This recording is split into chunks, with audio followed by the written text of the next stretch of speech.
and niece of the Reverend Paris, they were not allowed to have games or toys. Such play was a sign of idleness, when they should be concentrating on chores and Bible verses.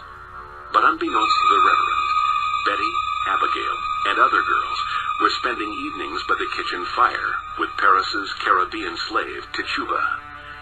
Tituba would entertain them with magic, fortune-telling, and stories from her native island of Barbados. Such activities were strictly forbidden by Puritan code.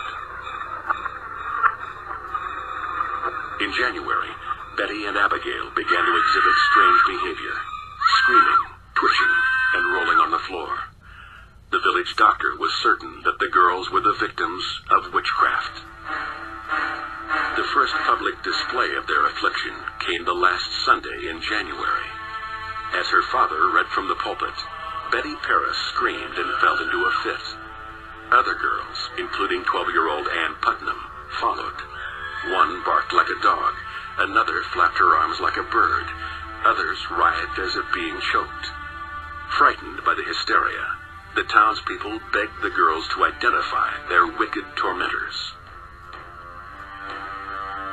With pressure mounting, the girls finally cried out 3 names: Tituba, Sarah Good, and Sarah Osborne, a slave, a homeless beggar, and a sickly old woman who had married her servant.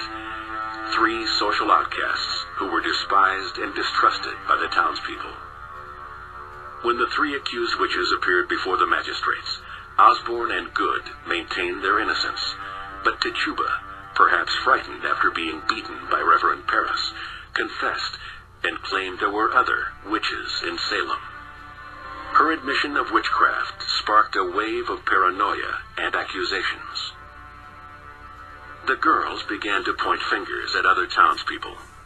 They claimed that spirits of the alleged witches would secretly visit and hurt them. No one was safe from their accusations. There was Rebecca Nurse, the gentle grandmother and pious churchgoer. John Proctor, the wealthy farmer who had warned against the girls' outbursts.